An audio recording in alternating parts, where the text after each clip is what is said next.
All right, good afternoon, everyone. Good afternoon. Welcome to our afternoon session.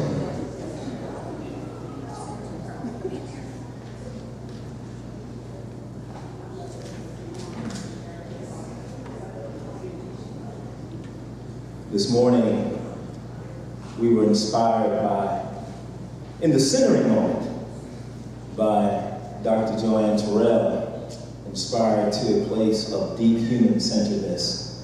And later, we were challenged by the critical rigor and frank critique of Dr. Brittany Cooper. And so this afternoon, we've invited 6 panelists, 6 scholars to come up and to respond to the questions raised this morning, but respond by making the case for Black scholarship in the struggle and for the revolution. And so as I call your names, I'll ask you to come forward. I'll introduce, just in case we've not introduced you previously. First is Dr. Valerie Bridgman. Dr. Bridgman is founder of Women Preach and associate professor of Hebrew Bible and homiletics at Methodist Theological Seminary in Ohio. Next is Monte Williams. Monte Williams is a doctoral candidate at Boston University. Next is Stephen Ray. Stephen Ray is president of the Society for the Study of Black Religion and the Neil F. and Ida A. Fisher Professor of Systematic Theology at Garrett Evangelical Theological Seminary. Dr. Leah Gunning Francis is director of the Office of Black Church Studies and assistant research professor of Black Church Studies. I'm sorry, that's Dr. Francis. Let me start over. Dr. Francis is Associate Dean for Contextual Education and Assistant Professor of Christian Education at Eden Theological Seminary. She's the author of the newly released Ferguson Faith, Sparking Leadership and Awakening Community. Dr. Ebony Marshall-Turman is Director of the Office of Black Church Studies and Assistant Research Professor of Black Church Studies at Duke University Divinity School. She currently serves as an assistant minister of the Abyssinian Baptist Church in Harlem, New York. And finally, Dr. Pamela Lightsey is Associate Dean for Community Life and Lifelong Learning. She's also a clinical assistant professor of contextual theology and practice at Boston University, and she is our convener. She is the one whom God first trusted with the vision for our gathering today. And I'm Herbert Marbury, Associate Professor of Hebrew Bible at Vanderbilt University, and I will begin the conversation with a question, and then after the conversation, I will field questions from our community. So, as a panel, I ask you to frame the question of the necessity of a multifaceted Black scholarship for such a time as this. In other words, what ought our work mean for Black communities? What does it mean to us as scholars with access within the academy to frame for our students? And then do the work of scholars and activists simultaneously. But as a way of getting to that question, let me simplify it with another query. A simple query, but my hope is that the responses will not be simple. I want to take my cue from Dr. Brittany Cooper and take a moment of privilege of, as Dr. Cooper said this morning, ungrammatical profundity, and ask this question, simply, how do Black scholarship make us free? Let me begin with Dr. Stephen Ray.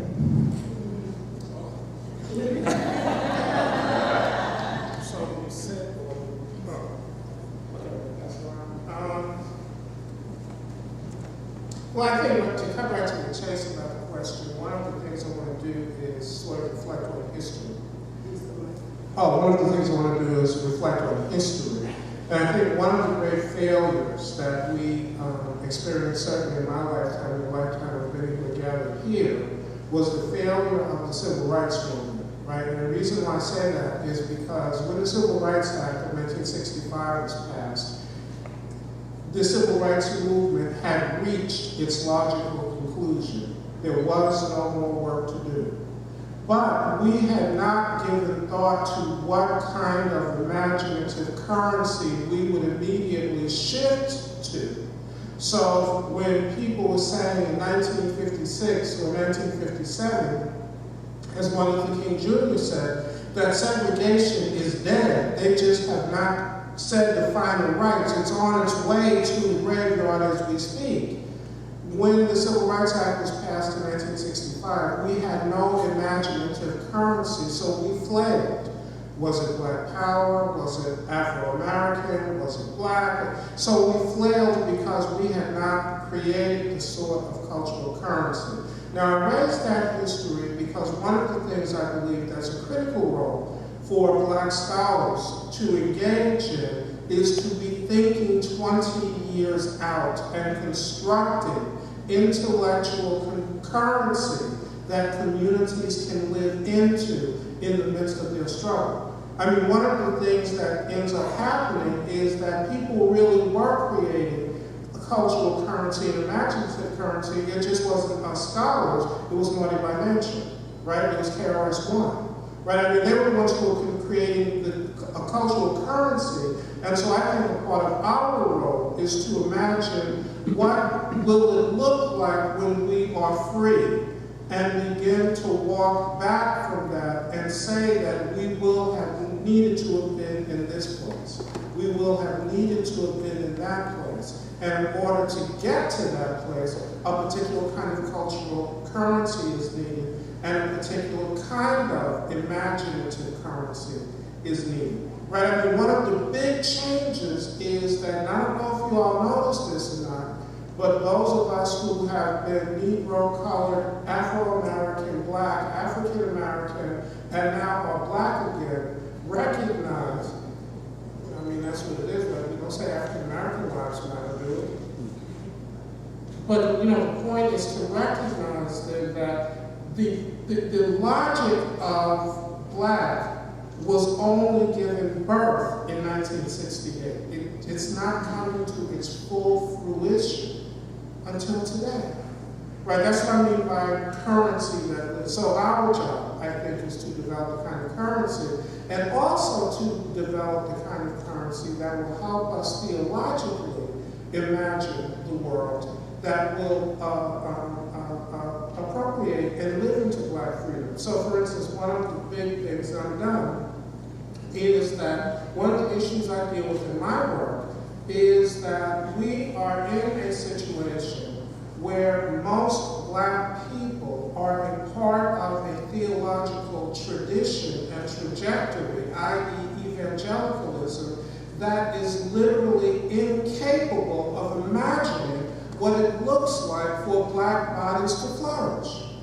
So what does it mean when your very theology incapacitates you from the idea of flourishing? So what you come up with are ideas of coping, right? And so that's part of what I think our work is to begin to excavate, do that work, construct new imaginative currencies, so that when we get to the point that we achieve some of our goals, the question is, what's next? And if we haven't done anything about that, then we'll still have people running around talking about the civil rights leaders, right? When really there is no civil rights struggle. There are other kinds of struggles: economic struggles, human rights struggles, gender struggles. There are all sorts of struggles, but the language. So I think that's our biggest sort of contribution. So, you know, the question. What strikes me about the question is the term free. And those of us who study Black history know that the ancestors had a different opinion about what it means to be free than slave masters had about what it means to be free. So for our Black ancestors, freedom was not something that could be not denied because of material space, which is why they said, before I be a slave, I'll be buried in my grave and go home to live with the Lord, because they understood that freedom could not be, that true freedom could not be denied. Now, that's not to say that everybody, that we all just think that ultimate freedom is going home and being with the Lord. Okay? One of my pastors used to say, heaven may be my home, but I ain't homesick. So, what does freedom, what ought freedom, or what might freedom look like within the Black community? And I think that one of the challenges for us in the Black community is seeing freedom not in terms of how white supremacist narrative has given that to us, and that is that freedom is the achievement of success in their terms, economic success, buying a home, living in the right neighborhood, having a car, having stocks, being able to retire. That kind of freedom, we might want to consider whether or not that freedom is really freedom. But what might freedom look for us in terms of being Black and being what I like to say being beautifully Black? And I think I would argue that freedom for Black people needs to start with us having conversations about what is really, really, really, really good for us in our spaces, what is healthy, what is wholesome, what is spiritually uplifting for us, over and against this kind of capitalistic narrative of freedom.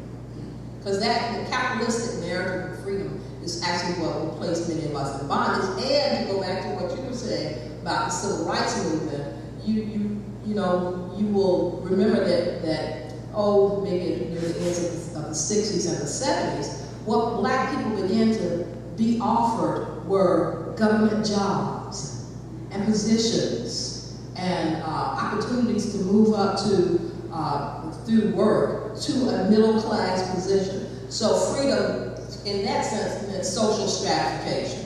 And is that really freedom for us? Is social stratification really freedom for us? And I would say it's not. And I would say that that's why we have to contend with some of the narrative that has come from Occupy movement protests. We have to listen to that. We have to hear that. We also have to problematize that for its white privilege also.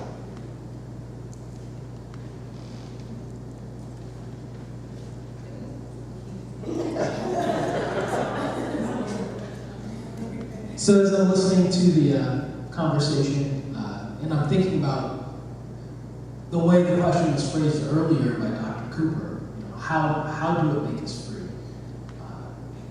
I'm reminded of the song by J. Cole. I don't know if you guys are familiar, but he put out the song in response to the shootings, and I believe it was actually in response to Michael Brown in particular, actually. And in that song, he says repeatedly, and he says it in a tone that is not celebratory. Sometimes hip-hop, different songs have different ways of trying to just express the words, and sometimes it's trying to put yourself out there, and sometimes it's questioning the norm, and with a voice questioning the norm, he says, I just want to take these chains off. I just want to be free. And he repeats that line. And as I listen to the conversation, my question really is, what are the chains? To ask how do we make us free is also to identify what are the chains and ask how are those chains actively being removed. And so one of the first places I go when I think about this, what are the chains? Once again, I am reminded of Brittany Cooper's presentation, and then also some of the things you can read in Dr. Carter's work, and there's also a book by Brian Bantam that's influential to me. But this notion of whiteness, and this notion that race has taken on a life of its own, and tempts all people, Black, white, anybody, calls all people to try to imagine the good life through the lens of whiteness. And it creates a chain. It creates a whole system of chains. And I think Black scholarship, what it does is it provides the space to recognize the chains, and it provides the space to imagine life beyond the chains. Now we don't really know what it looks like fully. We don't really know. So in many ways it comes off poetically. Sometimes it comes off through story. Sometimes it comes out through an imagination that we long for. But I think Black scholarship allows a space for that. And I'll say that. Can I just say this also, because you provoked an idea in my head, and that is, I begin to think about, as a scholar, the numbers of times that I've had Black students come to my office and say to me, Doc, I can't find my voice here. Now, I'm at a predominantly white institution, and I've had Black students come to me and say, it's just like I'm having a problem finding my voice in the classroom. And, as you were talking about, I was thinking about, okay, so what have I done for Black students in the academy to diminish, to actually eradicate that sense within the Black student community that they can't find their voice? What am I doing to resolve that, to rid the academy of any other Black student coming to my office and saying to me, I can't find my voice? Because if I'm not doing anything to resolve that, to eradicate that situation, then, what good is my work in the academy? To have students come to my office and say, I raised my hand and I responded to a question and the professor just overlooked, said, and then the white student raised their hand, said the same thing I said, but said it differently, and it was like that student was just giving ice cream to the professor. They laughed it up and just ignored it. What am I doing as a scholar to fight those kind of indignities that happen in the classroom? And I think that's something we as scholars need to wrestle with, and not just give it to, that's the powers that be, and that we're totally hopeless against that. So in many ways, just piggybacking off of all that has already been said, if you ask the question about what are these change, what are these change, right? What do they look like contemporarily? And I think as it relates especially to the Theological Academy, one of the changes is forgetfulness, right? In the way in which curriculum is actually fashioned and the way in which it's actually structured within the context of the Theological Academy, it is often structured in such a way as to disempower our students by making them feel as if they have no voice, right? Or making them feel as if they've lost their voice, they can't find their voice, they have forgotten in a sense. So one of the chains is this forgetfulness, right? That especially religious inquiry and theological inquiry actually almost mandates, right, as a sign of one's Catholicity in the faith, right? And it goes back to what you were saying, Stephen, about history, why history is so important, right? Because you have to, in a sense, and I hate to sound trite, but in a sense, you have to know who has said something before you, where you're coming from, in order to fashion a way forward, even if that way forward deviates radically from what has already been done. And so when we, for instance, leave our Black Church Studies course, right? For instance, one Black Church or Black Studies course to the last semester of the third year in seminary, right? You're gonna lose your way. And all you're doing is being kind of inculcated with meta-narratives about what is theologically or what is religiously relevant or normative. So, how to be free? As an ethicist, I believe that my work is about, I embody freedom in the academy, recognizing that my work is about training warriors to do the work. So, and that for me, even within the confines of the PWI, is my liberation. right? That I'm not trying, I don't see my primary task as just giving information for the love of information, which is, I actually love information, which is why I've done the work that I've done, but I see myself as training pastors and religious leaders and lay leaders and others to go out and do the work that is going to transform the world. That is my freedom, even in a context of bondage or the academic industrial complex. So, history. Let me just back up into that.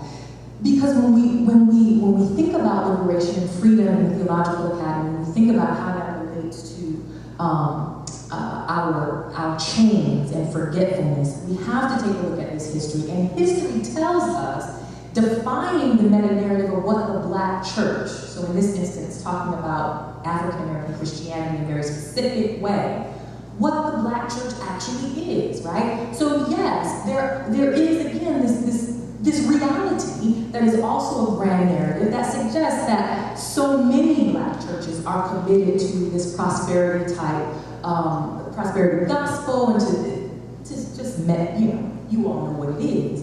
But in actuality, the Black church was born from the Black church, to echo Dr. Cooper, we recognize that has many different intensities.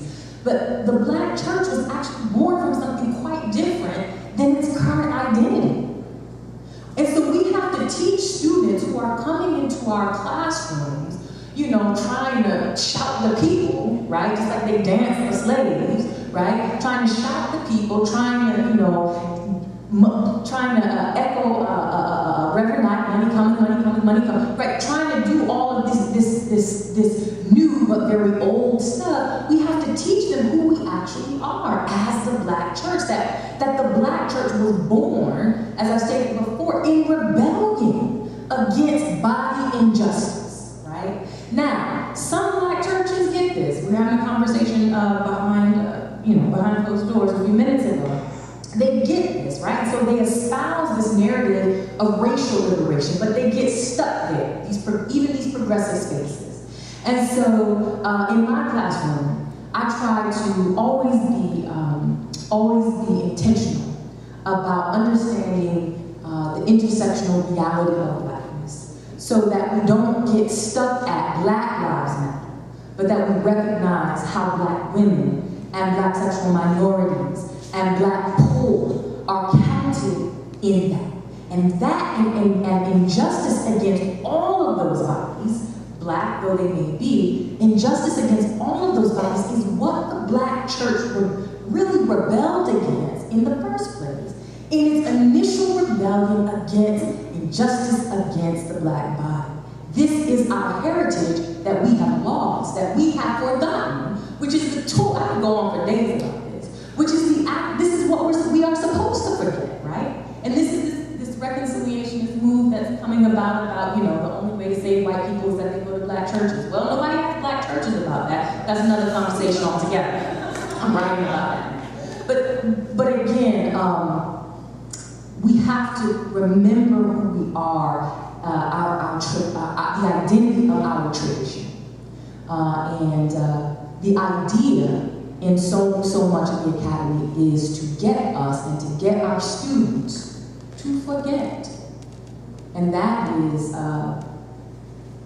defies the transformative ethic that we hope to have them embody when they go out into the world. And for me, this call to remembrance is a call for Black scholarship as a way to stand in our truth. And as we engage our students, colleagues, the wider public in this, we've created this space that is not safe space, but as I call it in the classroom, sacred space.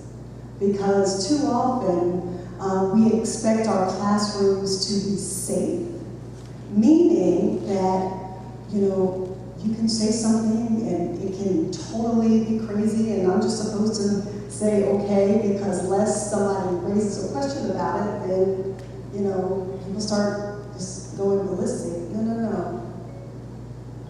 Classroom classroom as sacred space allows and makes room for the critical, hard dialogue that we need to be able to name, to create, to fashion, and to move forward.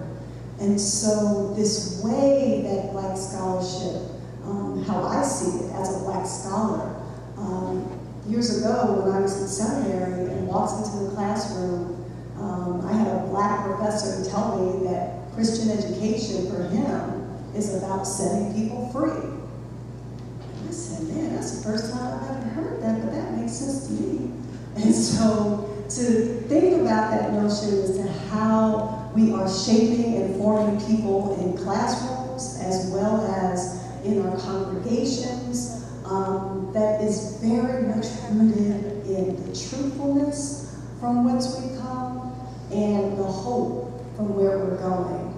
But it has to be sort of tried in that crucible where we can bring and stand in our truth and allow us to go on from there.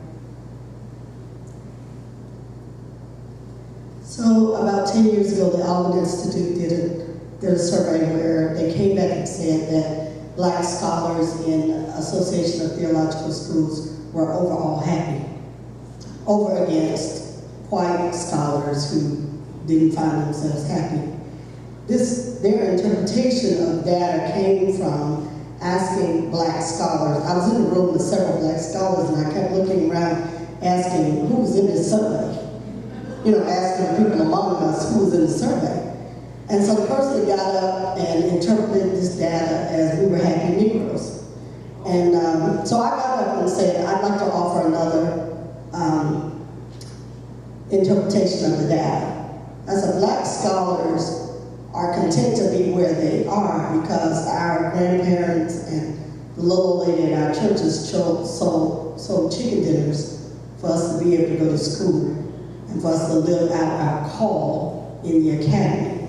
Like our contentment, if that was the way that this question was phrased, has to do with call and not whether or not we like being around white people. So all the brown and Black people in the room said, went up in the shower, and somebody said, pass the offering plate. The person who was giving us the data got angry with that interpretation because what often happens is Black scholars don't come back at white scholars who interpret what we're doing. We allow them to interpret our work and not come back at them, right? And they don't expect us to come back at them. So that's the first thing. That's the first story I want to tell you.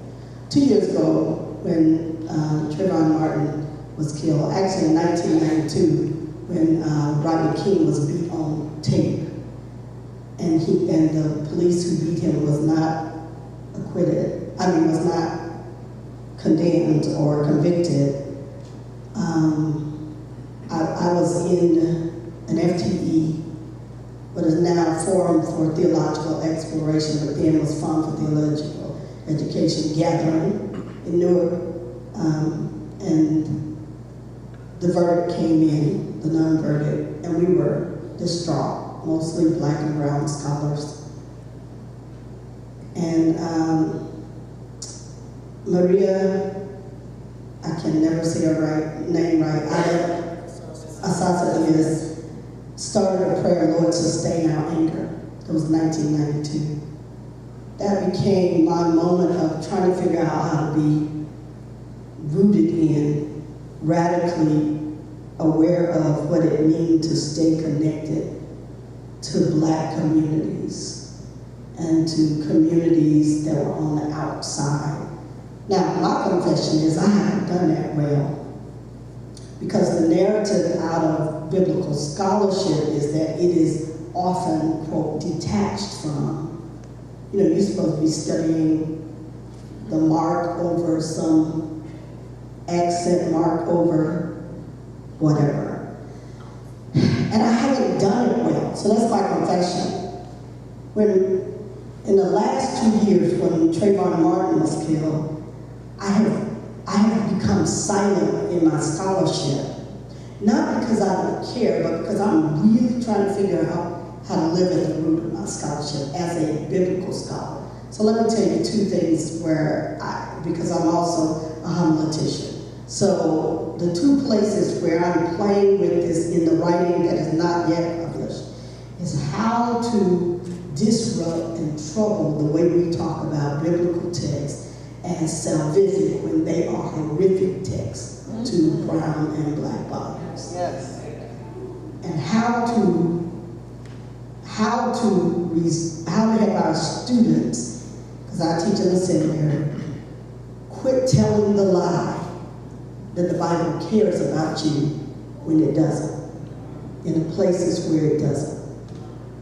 And to own that as the truth.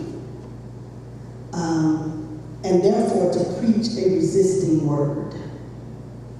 And to figure out whether there are other texts that are more viable and available to the black tradition that will save us or help us with our work. How that shows up in the way I'm trying to talk about preaching is one of the things I say to students all the time is the God in the text a God worth knowing, that particular text. And if not, what are you going to do about it? Is the human in the text a human worth being? And if not, what are you going to say about it? So I think as both a scholar of preaching and a scholar of the biblical text, I am really struggling, and I think I'm not the only one, because I know there are biblical scholars and homileticians in the room, who are really trying to figure out how to help. I'm trying to help all my students, including the white ones, and I teach mostly white students. Last 2 semesters, they have been, last fall, several of them said, "You're making my head hurt. I don't know what to do with this." I'm like, I'm gonna let y'all figure out, go get your cousins. Go get your cousins. Because I can't help you with that. But I can help trouble your thinking until it makes you uncomfortable. Now, what you gonna do with that, I don't have any control over that. But in the space of the teaching space, I care about that. My last story is I am the mother of black boys. They are now men, 33 and 35. I raised them to survive. And we are now having conversations about how to thrive in a death-dealing culture. And my son's quote back to me was, "Mom, it's genocide even if they're killing us one at a time."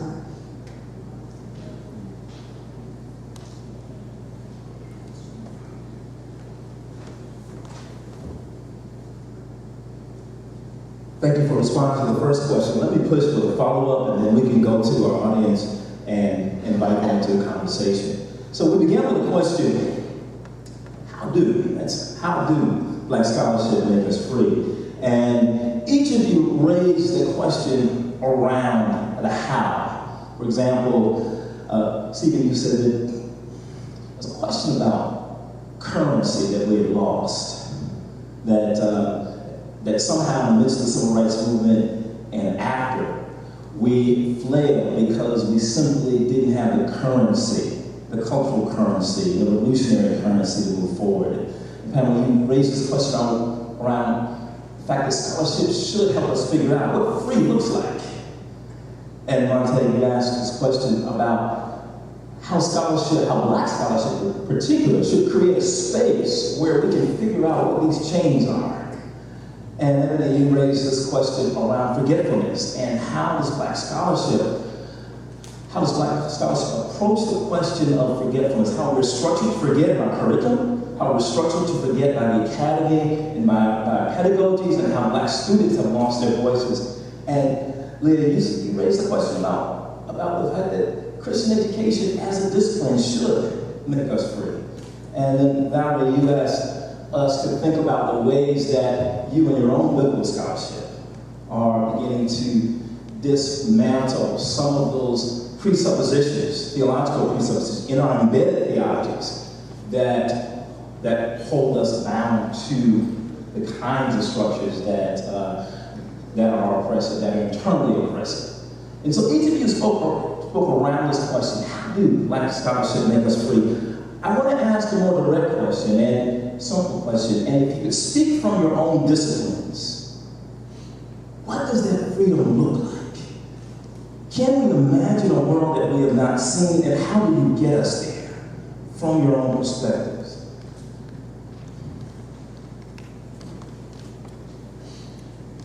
Well, as I said, in the early time, our biggest problem is that Black people predominantly hold on to a theological system that can't imagine what it would look like for them to materially flourish.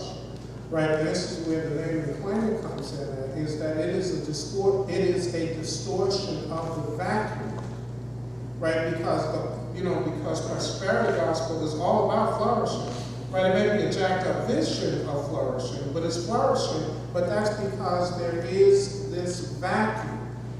So my answer is a very simple one. If we can get to the point where, as an article of faith that is repeated over and over again in churches all over the United States, black, white, brown, whatever the color, that the kingdom of God is full stomach and smiling faces, period. That the kingdom of God is full stomachs and smiling faces, period. And we dispense with predominant thoughts on what it means to be pious, because piety is fine in a world that already has full stomachs and smiling faces. That righteousness is something that we consider after we come into the kingdom of God, in which there are full stomachs and smiling faces. So from a theological perspective, that becomes what we would call our discipline the regular fide. Right, the regular fide is the rule of faith, right? What is it that you subject all of your biblical interpretation? What is it that you subject all of your appropriation of the tradition? What is it that you subject all of your use of different sort of social scientific tools? What do you subject them to that becomes the final measure of faithfulness? And what I would suggest is the vision of the kingdom of God being full stomachs and smiling faces is the regular fide, and after that, everything else is irrelevant.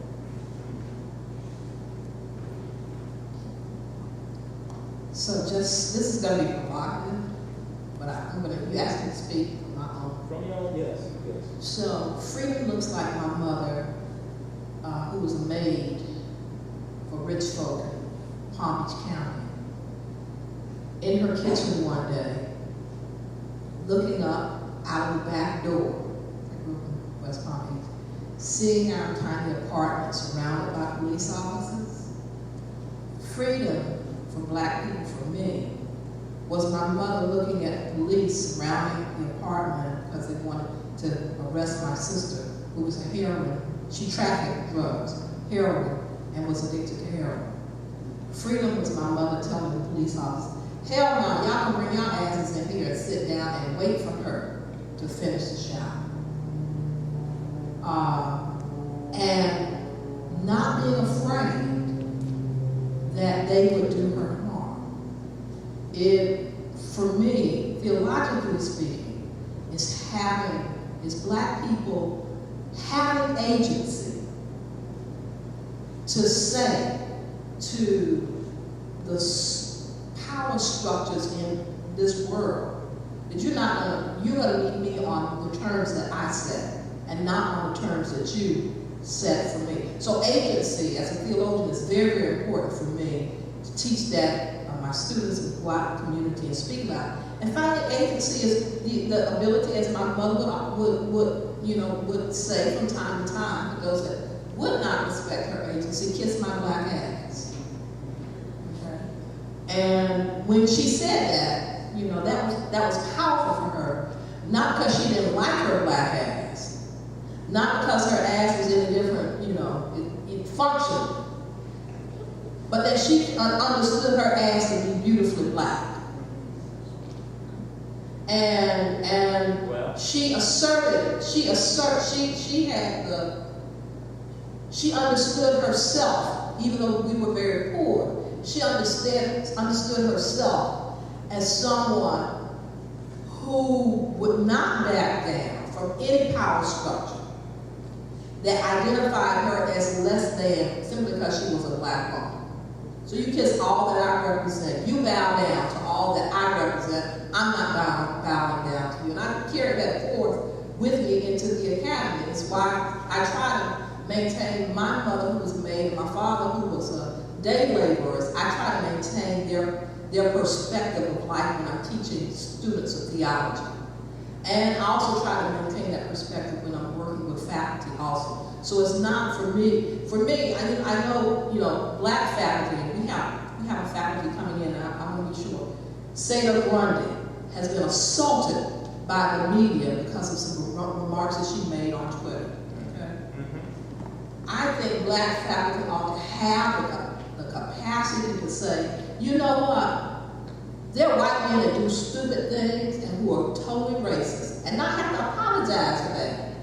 Not have to apologize for that. Ought to be able to say, we ought to be able to say, I'm here for my black students, without also having to say, well, you know what, I'm here for all students, but I really am here for black students. When in truth, we have white faculty who do not say that, but their syllabi, their syllabi say who they're here for, and they make no apology for it. And black faculty are pushing in the academy for the diversity in the syllabi that they have on marketing campaign and up on the website sites. Freedom for me is not having to call white faculty to task for the ish that they do in the academy that denies our blackness.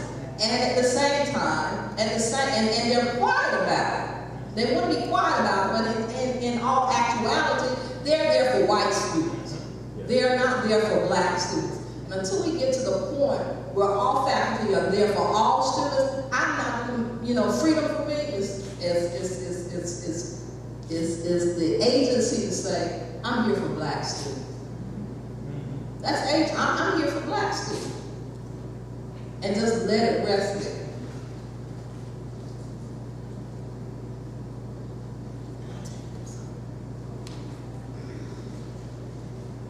Let me speak about this from the student perspective. I'm a PhD candidate at Boston University, and let me first say that the first time I did a BA in religion, an MA in religion, an MDiv, and then went on to Boston University for the PhD work. And it was at Boston University that for the very first time I had a professor who wasn't white teach a theology or religious-oriented course, Bible, what have you, first time.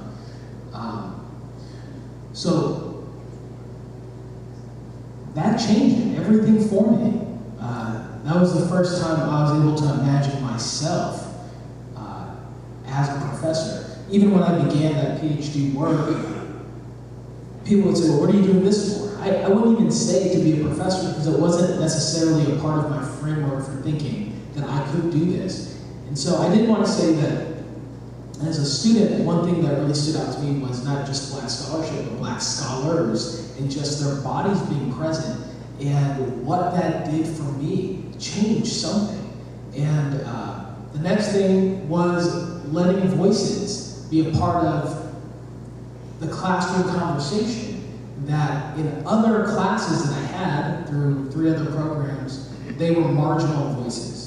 You have the standard theological voices, and then you have some other things to touch, just so you're aware of new research, as it would be called. But in the classrooms that I got to take with these professors, who were black, these weren't marginal voices. And partly because it was a marginal voice for their own work and their own research. So, I guess what I'm trying to say with that is just the presence of black scholars who don't have that leaning to see black voices as marginal to scholarship. That changes what happens for the student in the classroom. I believe it was Miguel A. de la Torre who says, a classroom, if you really push what that means and what it could mean, it could be the space in which a person recognizes their socioeconomic class. And that was true for me. For me, a classroom was very much where I knew I was on the outside of what was normal. And having black scholars teach courses for me allowed me to imagine that maybe I don't need to be defined by somebody else's normal. You know? But let me just also say, as a PhD candidate, one of my biggest struggles, I'm a practical theologian, so my field is practical theology. I think you wanted us to speak out of the discipline. So, as a practical theologian, I have the opportunity to do some interdisciplinary work and bring in some different methods. And I had some advisors that said, you know, you really could do this qualitative research. So I said, okay, sure. So my work, I've done some things with youth ministries that are in multiracial and multicultural contexts. And I'm looking at the possibilities, the limitations, the dangers of reconciliation work among youth. Okay? And I've done interviews and observations, and I found myself trying to put that into a chapter, and I was so accustomed to needing somebody really important, who some professor says is really important, for this to actually be a voice worth putting down on paper. And so I'd begin my writing, and I would say, well, I need a few footnotes here for this to be valid. And it took me a long time, some conversation with some mentors, academic mentors, to learn, no, part of my work as a scholar is letting the voices of these students be known as important, letting their stories actually speak into the academy, letting their struggles, letting their questions about what the church can and cannot help them with, letting that be something that it can stand on its own. It doesn't need somebody else's important footnote to say that it's a valid voice. And I think that's one thing that in practical theology, black scholarship makes space for black voices. The black voices of youth, black youth voices, to be a part of the conversation, to be not at the table as just representative and checking off a list, but to be actually guiding the conversation at the table.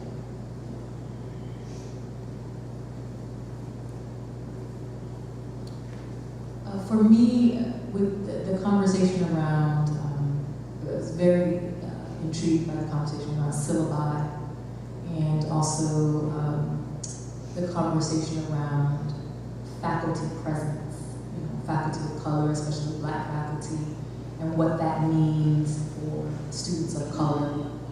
And so I guess freedom for me in the academy, what does it look like? It looks like the right to life. It looks like being in spaces where one's body is not constantly marginalized, invisibilized, silenced in such a way that they disappear. And no one says anything about that. It just is the state of things. And for as much, I'm thinking about my own experience this past semester, we had a noose hung right outside of the divinity school, in addition to other things that were kept out of the media. But there are all kinds of deaths that are happening, and I don't want to, this is not a comparison, but just an observation that within the academy, there is all kinds of death that's happening amongst our students that is really the consequence of black marginalization, and the fact that we are not there, either erased from syllabi or just not present as a faculty person. In addition to the reality, you think about Sam DuBose, who was I guess he wasn't on campus, but campus police and campus policing. At Duke, there was an incident, with campus. There have been several incidents with campus policing. And we know was it Arizona State or University of Arizona, and how our bodies, once again, are just, even within a respectable context, are still very much under siege. And so for me, within the academy, freedom looks like the right to life. But I would say, just moving beyond, a little bit beyond the academy, speaking from my discipline as a theological ethicist, that this notion of freedom for me is rooted in this New Testament play on the Insarki and the Kagasarka. It's actually Pauline. I'm a bit embarrassed to say that. But this idea that freedom is, for Black people, the ability to acknowledge, recognize, acknowledge, and embrace their bodies beyond the circumstances of their environment. And that is actually kind of a deeply theological principle that I can't go into fully here, but this idea of embracing the body beyond that which tells them that that body is pathological, that body is deviant, or that which demonizes their Black body. And then freedom is rooted in this, right? This ability to see the Black body beyond what we are told to see, right? Beyond Darren Wilson's, what do you call it, demon? Hulk? Yeah. Beyond these kind of phantasms of the white imagination. And then to deploy, or I guess to use less warlike imagery, to engage that body in such a way as to keep on fighting. Our lives have been so threatened that it seems, especially in the academy, that we just don't want to fight anymore. And you can't necessarily win that way.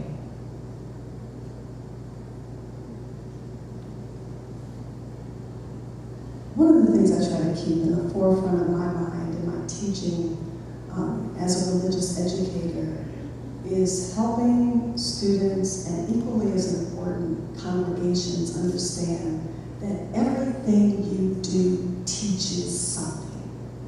There is no such thing as neutrality. That everything, it's not just about what happens in a church school or a Sunday school classroom, or even in a sermon, that are the most instructive for our congregations and faith communities. But everything about community, our faith community life, our church life, how we organize it, the imagery, the language, the customs, all of that teaches. And at the end of the day, if we are not teaching toward freedom with some very clear, decisive ideas and imagery for what that looks like, especially for Black and brown bodies, we're not doing our job. And so that, in a nutshell, is how I come at it as a religious educator, both in the classrooms as well as when I'm out working with congregations, that kind of awakening this sensibility that everything that we're doing is teaching something. You know, if in your congregation there is absolutely no discourse, no opportunity for intentional engagement, for addressing these systemic issues that we're talking about today, you're teaching people that this is not the work of the church, or it's not that important, or has nothing to do with the life of faith. So, you know, it's really critical for me to help folks take seriously how everything that we're doing in our faith communities, in our congregations, and even in our classroom processes, in addition to class content, but the process, by which we're engaging these topics is teaching something, and it needs to be teaching toward liberation, wholeness, freedom, thriving, especially for Black and brown lives. So, Richard Yvette Flanders says all the time, we are obligated to hope. And the question presumes a hopefulness that I could envision what freedom looks like. And I'm sitting here listening to everyone thinking, I don't know. I just don't know. I think I would like for it to look a certain way. Like as a biblical scholar, I want it to look like a place where the free exchange of ideas and resistance against death-dealing interpretations help build a robust community of people who love each other and don't kill each other and can live with difference and be okay with one another and not say things like, this is just what I believe when what you believe is killing somebody. Like I want people to change their minds about some shit. Like I really want people to change their minds about something. And freedom would look like that for me. And I want them to have a path to that. So this goes to our conversation about there are people I think might want to change their mind, but they're so afraid that something they've held on to for so long, if they let that go, what else will they have to let go of? So I want those of us who claim a kind of freedom of belief and joy to help create the path for people to make that place. So that freedom look that way for me. Freedom as a homiletician, someone who teaches preaching, will look like this for me. I would like for my students to quit leaving seminary and going back to the church preaching the same tired sermons that they preached 20 and 30 and 40 years ago, when I have watched them be broken in class and know that that ain't true. Like I would like for people to quit preaching lies in the church. Oh, Lord. Freedom would look like we quit lying from the pulpit just because that's what people have always heard and because that's comfortable. And so freedom, for me, isn't comfortable. You know, as my mother used to say all the time, freedom ain't free, but it sure is good. So I don't see it happening, but I want that. Like I work toward that with students, and I hope I invoke her name in this space. Katie Kellen, who's a womanist ethicist, says that if you have 60 students in a semester and one of them changes, you've done your work, like that makes me depressed. I want a better ratio. That would be what freedom looked like to me.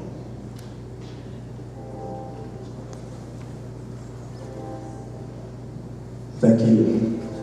Thank you, first of all, for your willingness to engage the conversation, and secondly, particularly, your willingness to think about the question of freedom, because that's a question that asks you to imagine a world that is not. It is a question that asks you to think about what is there in our deepest longings. If we imagine that every human wants to be free, it is a question that asks us to plumb our deepest desires, our deepest hopes, and to lay them out, and to be vulnerable, and to hope that there is some commonality, that we find some common cause with folk whom we're struggling with, but we're not sure what telos. We're not sure what common telos, because there is really no space that encourages us to imagine what is. We're always struggling against, there's no space that invites us to imagine what could be. We're struggling against what is. And so oftentimes our visions are about what should not be. I wish we did not have to. I wish this was not apparent. I wish this structure was not in place. But the question is, what is? I remember when I raised a similar question over a James Baldwin essay, the essay where he looks at Uncle Tom's Cabin, and Harry Beecher Stowe's novel, and looks at Uncle Tom as a response to racialization, and then looks at Bigger Thomas Richard Wright's novel, and looks at Bigger Thomas. And students began to resonate, some began to resonate with Uncle Tom, others began to resonate with Bigger Thomas. And we talked about the ways that those two characters are locked into one another, that in many ways one character flows into the other in its response to racialization. And I asked them to imagine another way for Black bodies to be. And we spent an hour and there was no concrete constructive. We spent an hour talking about the ways that Black bodies should not have to be. And so I lay that on the table because that is a question that we struggle with. Thank you for the rich conversation, and now I'd like to invite us into a larger conversation and to begin with your questions. Yes.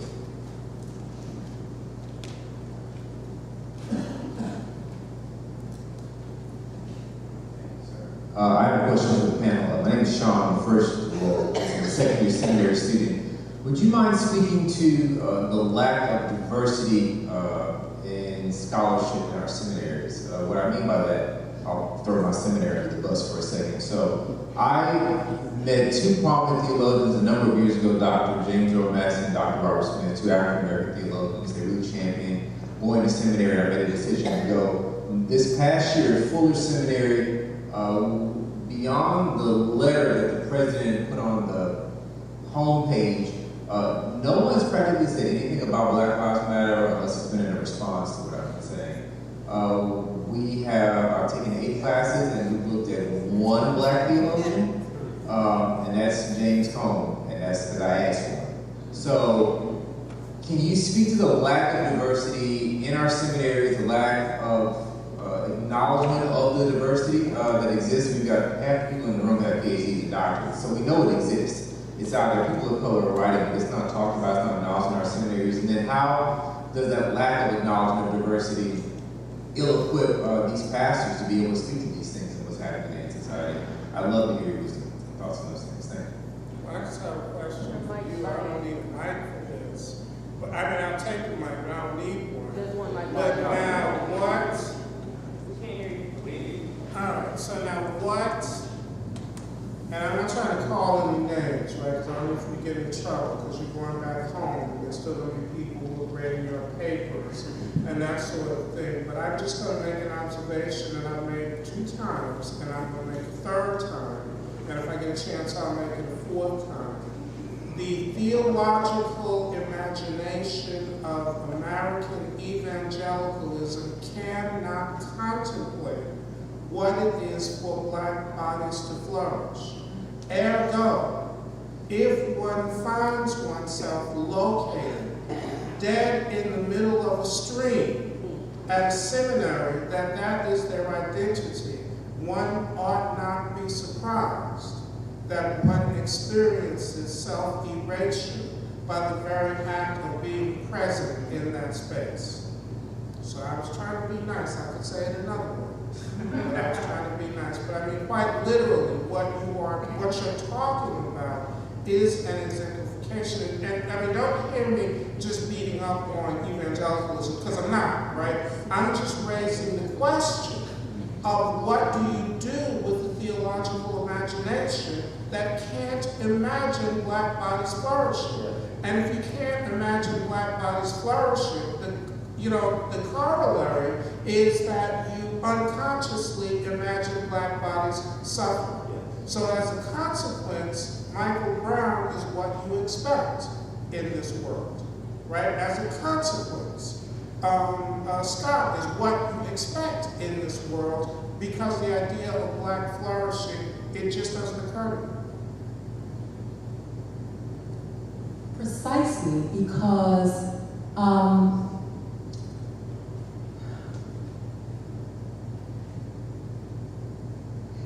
American evangelicalism, the requirement of American evangelicalism is that we become white. That's the problem. We must, okay. Right? That is the requirement. We can't talk about Black bodies because we ain't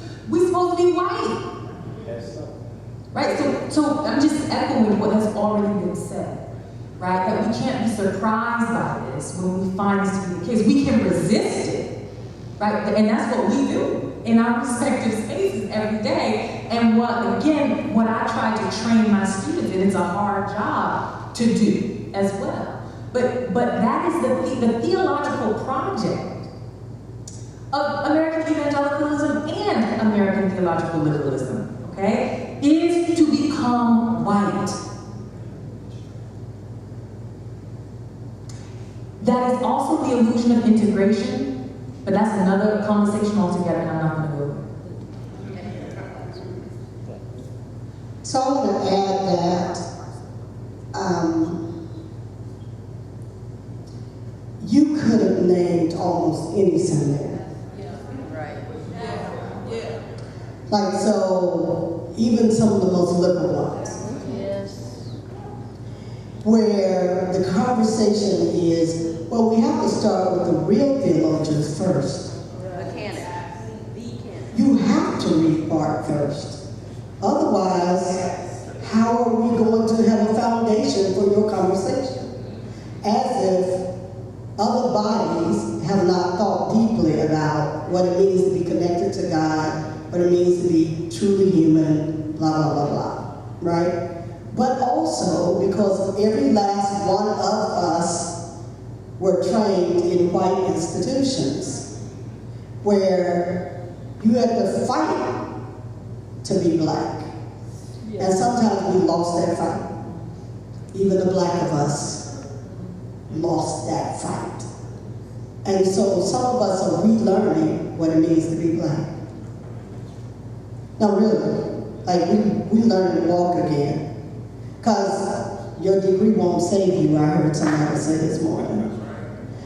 And so, what I would say to you, maybe a little bit more direct than what Stephen said, because I'm not feeling like pulling punches, is if being evangelically saved with heaven on your mind is more important to you than flourishing on earth, I think kind of like The Color Purple, where Sophia says to Sydney, honey, you better bash master in the head now and think about heaven later. We're getting our asses kicked in the name of Jesus, and we're signing on for it. I'm voting for people to transfer. I want to respond to your question as an administrator. So I'm a senior administrator as well as faculty person. So one of the things that I've seen, and many of you know this, is that the academy is very much consumer driven. So students come with this kind of consumer perspective. And what I've noticed is that if the students aren't happy, they do find a way to get what they want. Within reason, If you're not happy with your grade, things have changed. When students not happy with their grades, they can petition, and they can speak to the professor. Some students really they push for that grade so much. Thank you. Okay?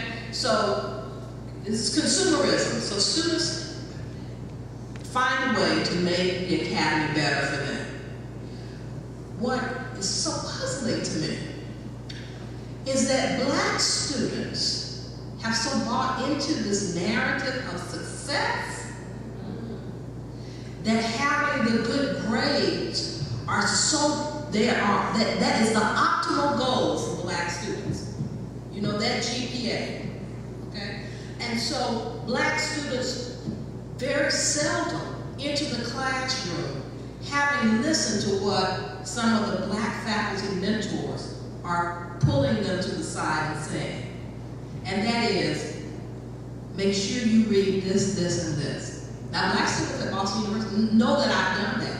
I pull them aside and say, look, before you leave the academy, before you leave seminary, make sure you read this, this, this, and this, okay?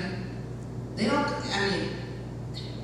and believe it or not, even having said that, I know these syllabi are not changing.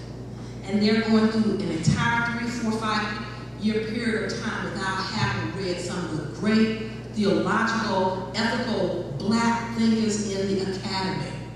Okay? And they're satisfied with getting a wonderful GPA with the degree to say, you know, I've done this, cum laude or whatever. You know, I'm great. I can speak that language. I'm very fluent in it. But when something happens like the killing of Michael Brown, the killing of Sandra Bland, then all of a sudden black students become really black nationalists. Why isn't my school saying something about this? When the problem didn't start with the killing of Michael Brown, where's the concern in the academy among black students for the killing that happens every day within the academic sphere against black scholarship? And that's what I'm pushing for. I mean, I think we ought to have a word to say about the current crisis, but we ought to have a word to say about the ongoing crisis against black bodies, and that's what I'm pushing for, and that's what I'm critiquing when I hear students of color say, well, you know, school didn't say anything about that. Well, hell, they haven't said anything about black lives for quite some time. So now it takes the killing of a black person, the vicious brutality against the black person, for us to call to task the academy against black lives. That's where yes. Well, just explain one thing though, and this is a part of what, and I have a lot of people in the room that only remember me as old Dr. Ray. You know, they never knew me when I was a graduate student many years ago when the dinosaurs roamed the earth. But I mean, one of the things that I've seen very clearly in my career as a graduate student and in my career as a theologian is the culpability of the church in robbing us of prospective theologians, robbing us of prospective biblical scholars, robbing us of practical theologians, because they send people to seminary with the idea that you becoming the best mind for us is the greatest gift you can give us. We are sending you there, and quote, Dr. Cooper, we're sending you there to get tools we don't have. But too often the church sends folk there, and it makes it impossible for them to thrive when they get there. And then, God forbid, they should decide to go on and do graduate work. Can't imagine why it is. In fact, I remember when my aunt asked me, she was just so hurt when I told her I felt called to be a theologian, because she was so hurt that I was leaving the ministry. But you know, she was my friend. And but you sort of see what I'm getting at is that there is scholarship that is there and a lot of it, but I can list out 20 or 30 books that never got written, that I know would have been transformative to my field, because the folk never made it to programs to actually get through programs. And a large culpability rested with the church that made it impossible for them to imagine themselves being servants of the church by being religious intellectuals on behalf of black people. Other questions?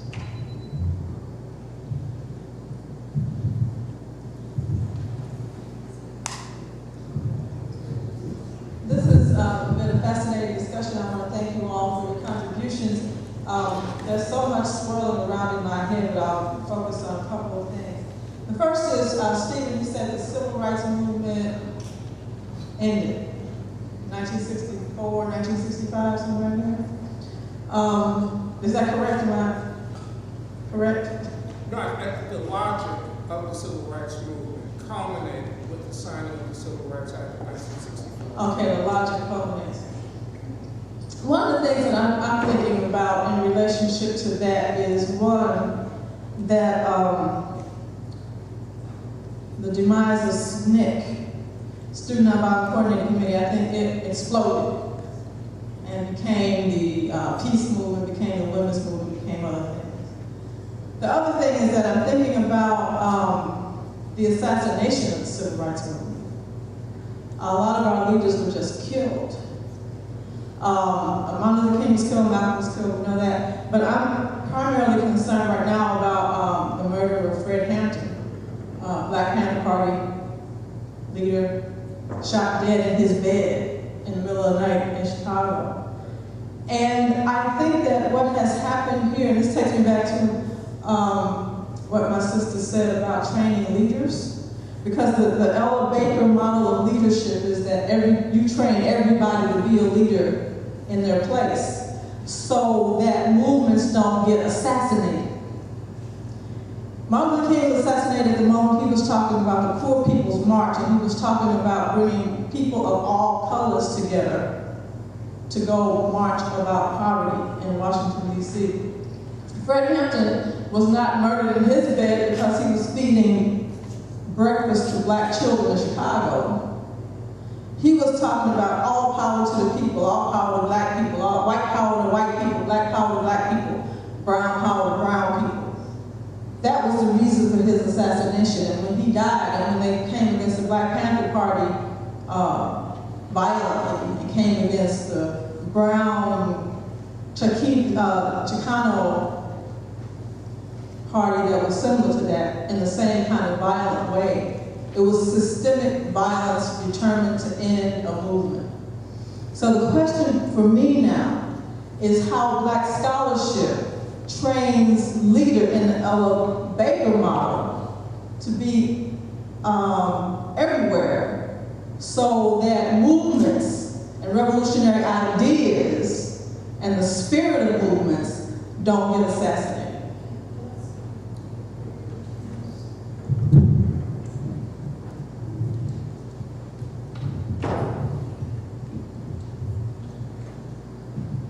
When we conceived this weekend, we conceived it as our learning from the movement, not our teaching the movement.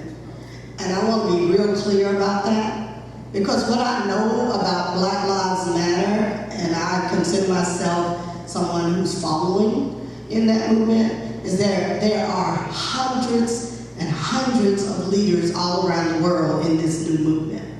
And one of the things they learned from the civil rights movement was that there will always be leaders, because they refuse to have one leader, even when the media is trying to uplift one voice or four voices as the movement. There are hundreds upon hundreds of leaders in this movement. So really, we're learning how to give the leaders what they need from us. They are teaching us how to teach them. So let me say, they're teaching me how to teach them. I don't know what other people would say about that. Part of what that has looked like for me is not offering advice when it's not asked for. But when I'm in conversation with any number of the leaders that I've been privileged to be in conversation with, is to think together with them about what this means. They are fully shaping my scholarship and my pedagogy right now. The movement is, not the other way around. Now, because it's in community, I got a lot to offer. Like, I do have a PhD now, and I did earn it at a white institution where they made me pay for it in body and blood. So I do have something to say, but my something is said in this community of really a womanist / feminist / liberationist practice reflection model of epistemology, where knowledge is being shaped by action, is being shaped by reflection, and then once again acted on. So I wanted to say that before, because I have something to say, but it comes out of being taught by the movement. Or being taught, not having been taught, being taught. So let me just begin with a sort of story. So I have a student, she's graduated now from the undergraduate institution where I teach. Her father is black, her mother is white. And in this course called Issues in Youth Ministry, we use a few different books. One of those books is a book called Trouble Don't Last Always by Evelyn Parker. Okay. That book,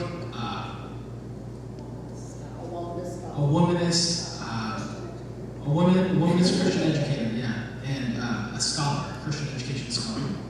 And that book makes use of qualitative methods and all of that, but it brings up particular experiences of young people, and it has a whole chapter on young people who, African American young people who are multiracial, okay? Which is, that's a complex idea if you think about that.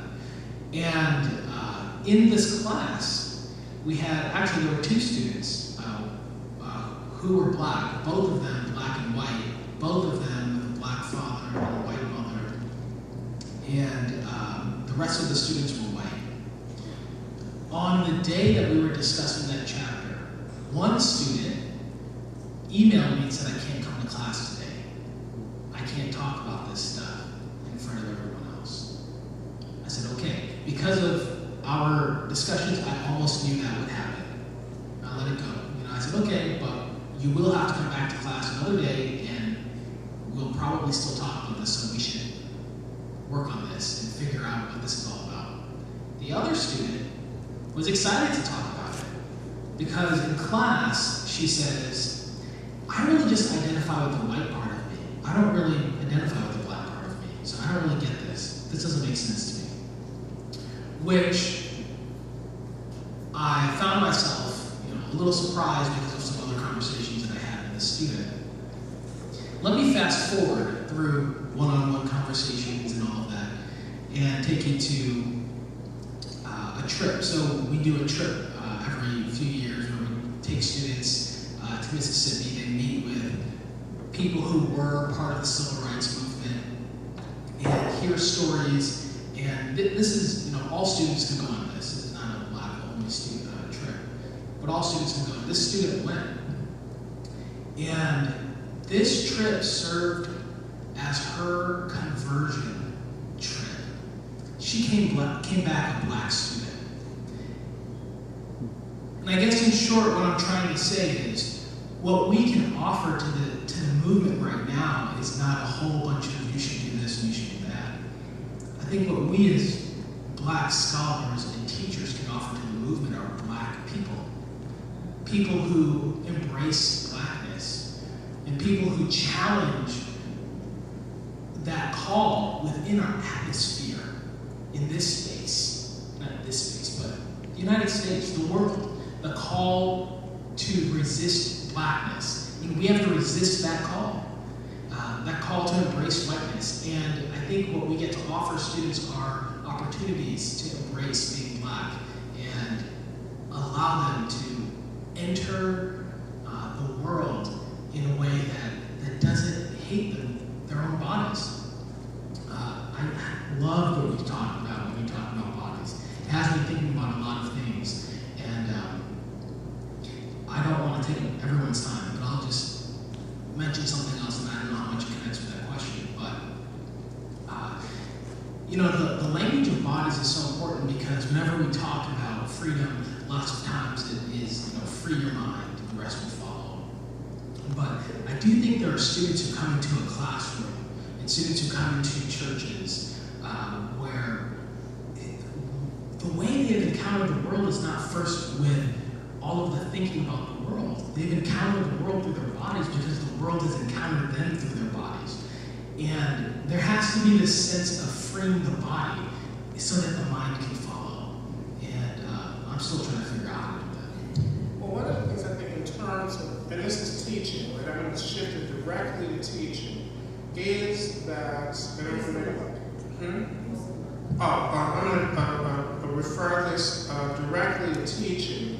Now, one of the things that I think and I'm going to personalize this, is that I love my students and I pour all of my commitments, all of my passion, and all of my vision of what the world ought to be into them. Some of them take it, some of them don't. Here's the point about the movement, is that I've been teaching now for 13 years. As a consequence, I have hundreds of students all over the country. I have probably hundreds of Facebook friends. This is a very practical thing. One of the things that my teaching and being authentic to my role as a Black theologian serving the church is through my Facebook work, because that's where I do my public theology, is on Facebook. I'm able to help give them frames because I've already done the work of opening their consciousness. So I think that there's a way when you're talking about what do teachers specifically do, because I mean, I'm more than a scholar, because I call myself a teacher before I call myself a scholar, right? And I mean, part of what that is opening people so that when moments arise that we have no control over, they have some things to work with. So when you give them some frames, they have something to do it with. I mean, and for me, it's a deeply theological thing, right? Because I do my work having no idea at all what God is going to do with it, right? I don't know what anybody in my classroom is going to do with what they get in my classroom. But there are significant ways that I have been able to materially see that there are people actively in this movement now because some of the things they learned in my classroom planted a seed. And when I sort of do my stuff on Facebook, right, I mean, it gives them some other frames so that they actually find themselves in places that they never would have imagined finding themselves in 2 years ago. And see, in addition to that, just to talk about the movement and social media. So one thing that I see that happens with social media is that it can be a place where there's misinformation. So immediately after a crisis, what Black scholars have been doing is trying to feed into Twitter and other spaces historical data about Black lives and Black history to help the activists. And they access this information. So for instance, when the pastor and 8 members of the congregation were killed in Charleston, I saw Black scholars putting information on Twitter about the history of Emmanuel Church, and immediately that information was grasped by people in the movement, and so that is a way that Black scholarship has been so important to the activists, okay? Because they are hungry for that information. They've gone to schools where that information is no longer being shared. Never was. And sometimes they're in classes with Black scholars who do not share that information because those Black scholars have been taught that to do Black scholarship is not authentic scholarship.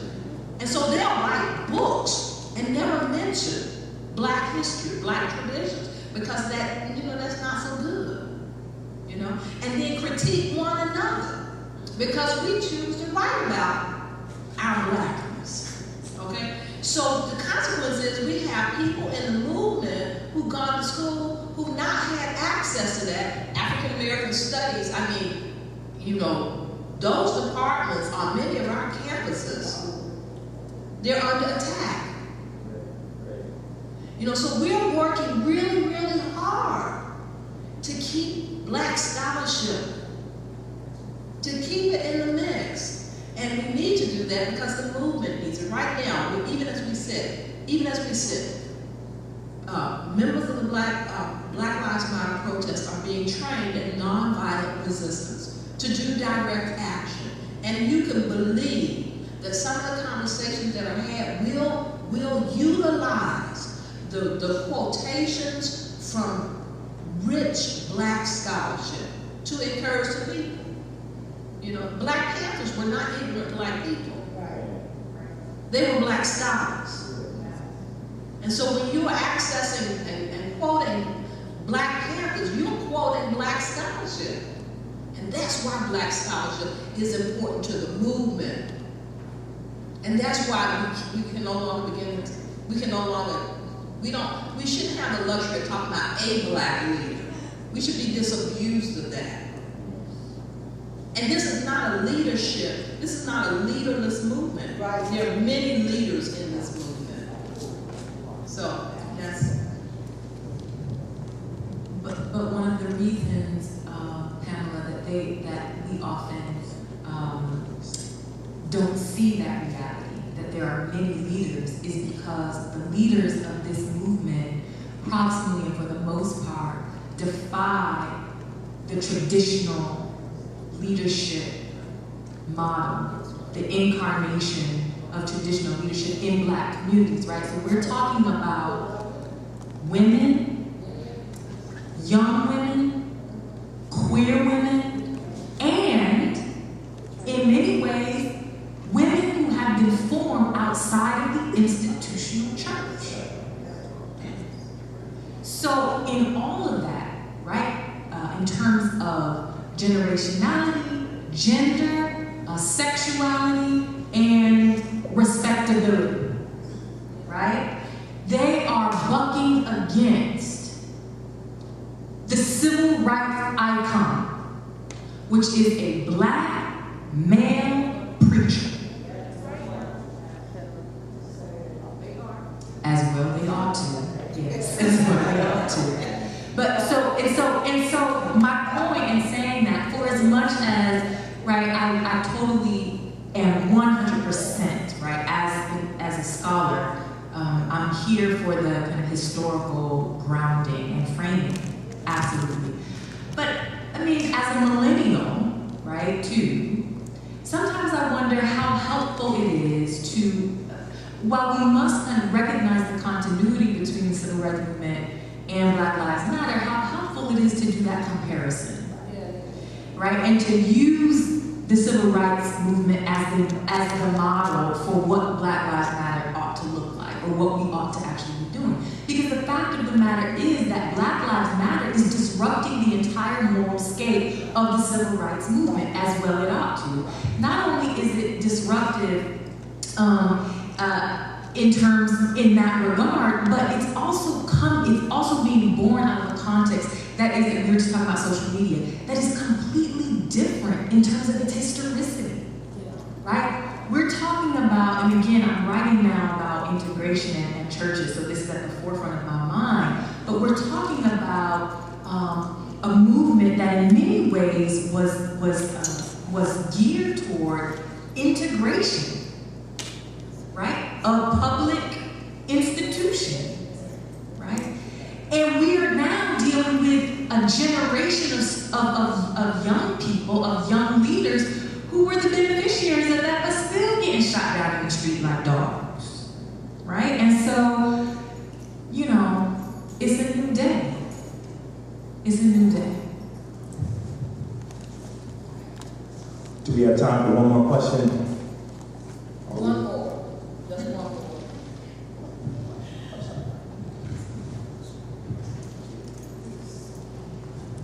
All right, thank you for your honesty today. I am a PhD candidate at the University of Wisconsin in history, and I wonder how much history plays a part in having this new conversation with younger folks who sometimes are traditionally educated and sometimes are not. And then I wonder about space, where and how race is made. You know, most Black people nowadays live in suburbs. Ferguson is a suburb, right? And so now race is being reconstructed at that site. And so how do we sort of incorporate thinking about and defining who we are and where we are?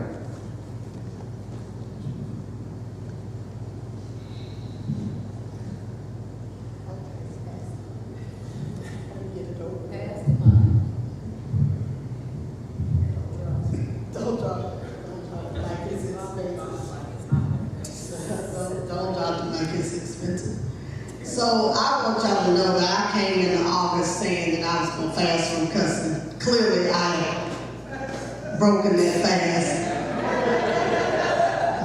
Clearly, I have broken that fast. I tell my students all the time, you could tell the dean and the president that I'm cussing, or you could take bets on how fast and what the first words out of my mouth are going to be. I've worked with gangsters. They taught me some words are just better said. On the construction of race, what really I am thinking first, I don't know why the color purple is informing me so much this moment, but because I'm a womanist, I know. But I was thinking about that line where Ms. Shug says to Celia, you need to get white men off the eyeball. Like, I think part of the constructive work of Black movement and Black freedom and Black flourishing is, and I think the current movement, Millennials United, the Alliance of the Black Youth Project 100, Dream Defenders, you know, any number of the ways in which this movement is configured.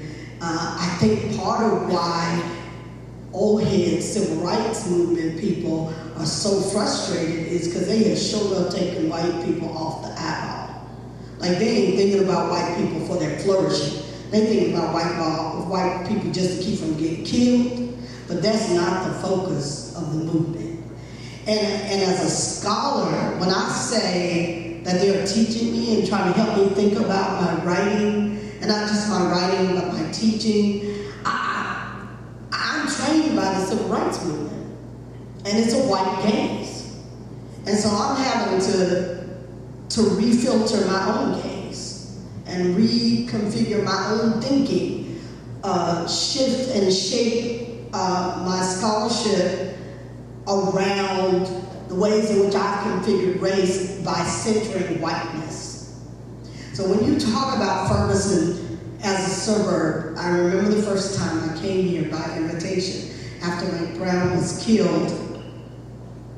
I decided not to do the rioting because long before people were saying there's a Ferguson near you, I thought there's got to be work right here where I am. And I live in Ohio, where we've now had 4 deaths since Mike Brown. So clearly there's a Ferguson near me somewhere, right?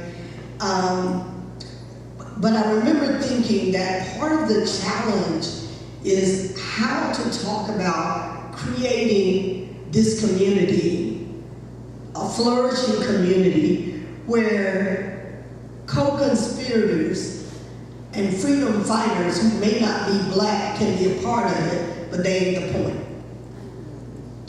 And for real, when I say I have become radicalized, because I used to really be in the reconciliation movement, can we all just get along? But I discovered that that is a centering of whiteness where you have to make white people feel comfortable in order for Black people to flourish. And I now don't give one iota about white folk feeling comfortable.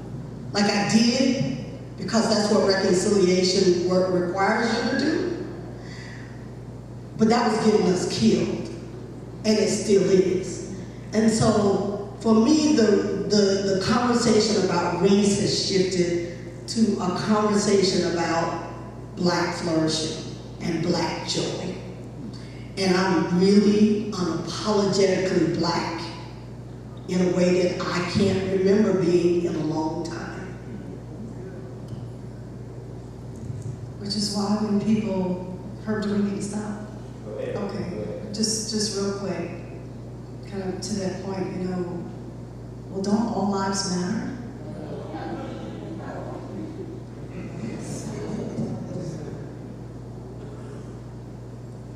When we can say Black Lives Matter without being offended or needing to respond with all lives matter, then we'll truly be able to say all lives matter. But until then, it's obvious that all lives don't matter. So we have to be willing to drink this bitter drag of discomfort. That it's not going to be comfortable, it's not going to feel good, there are going to be tears and all that kind of stuff, but if we're going to forge a way forward for truth thriving and flourishing for black and brown bodies, that's what that space for me has to look like.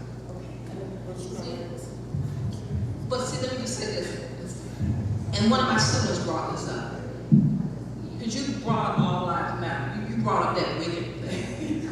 So, this is, and it deals with whiteness. All lives matter, and then black people have they have embraced this also, some black people.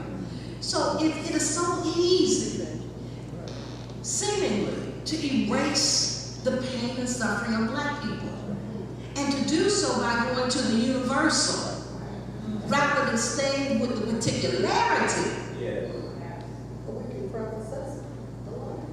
Yeah, we can. I'm sorry. You know, and for me, it comes out of that same funky cesspool of I don't see color, I'm colorblind. You know, it's that universality, rather than the particularity of the suffering of black people. If you ask your even white allies, and we work, I have heard white allies say, you know, this is just so uncomfortable for me.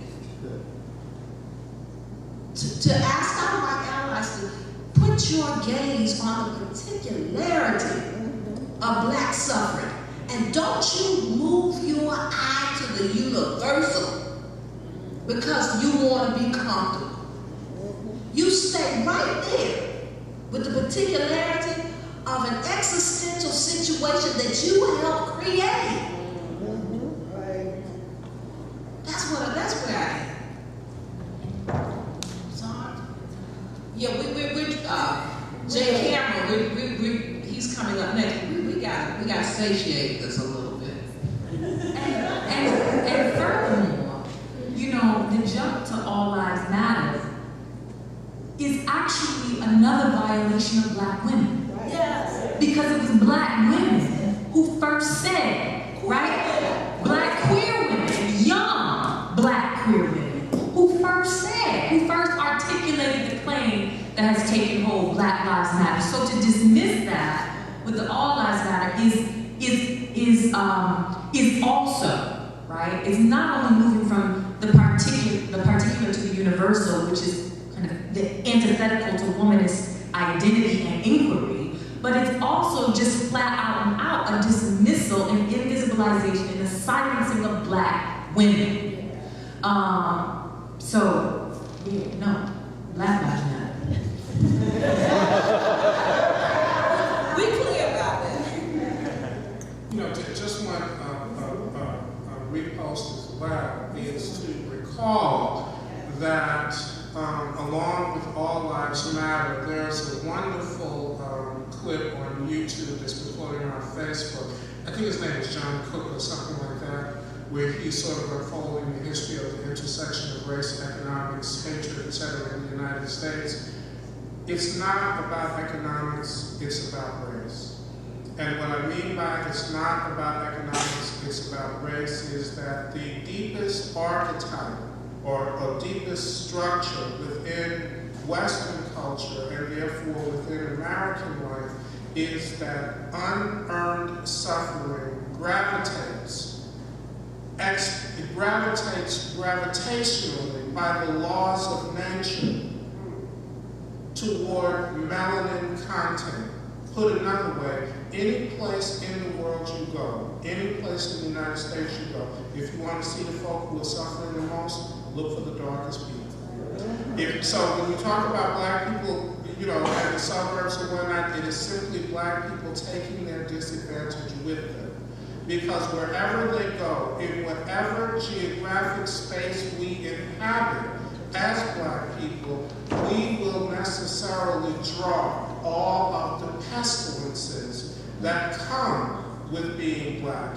And it's simply, and so, you know, I'm simply raising that because often what ends up happening is that people want to talk about economics, but when they talk about economics, when they talk about capitalism, they talk about all these other things, it's a way of changing the subject that suffering gravitates toward black people disproportionately, and the darker you are, the more you will suffer, no matter where you are. And that means persons, communities, and entire sort of locales.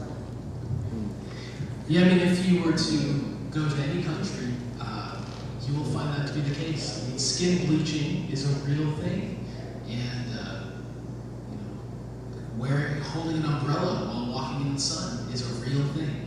I did want to say, just speaking on the history of things, I think one difference between what's happening now and civil rights happenings is the Black Lives Matter movement and claim is ultimately, I think one thing that makes it very distinct is it's not saying, believe us, Black Lives Matter. We're going to do everything we can to show you that Black Lives matter.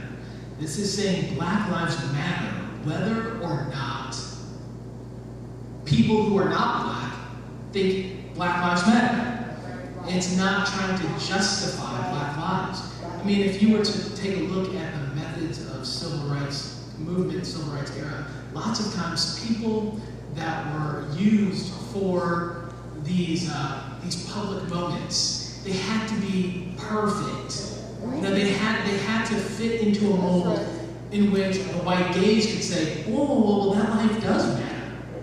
But this is saying, look, this is an everyday experience. We don't need everyone else to get it because we get it. And I think one thing so unique also about this movement is it can happen in different places, in different locations, because there are different manifestations of this experience that are not publicized and they get to be told and the stories are shared. I think I haven't seen it, it probably exists. I'm waiting for some website to come out where people just tell their stories of their experiences with police. I was pulled over with a student of mine. Twitter, everything on Twitter. Yeah, but I'm just saying, I'm just surprised that this doesn't exist, with police badge numbers and just people sharing. This is what happened. I have my own experiences that for a while I was afraid to share it in certain company. And the Black Lives Matter movement has helped me not be afraid, and to not be nervous that I'm saying it in wrong company. Because it doesn't matter anymore if someone else believes me. It doesn't matter anymore if somebody else thinks it matters.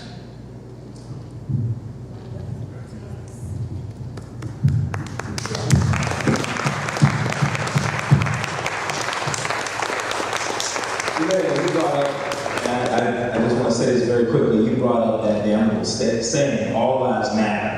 And I think everybody has something to say on it because it incenses all of us. Because it is the response of our society. Think about a call and response.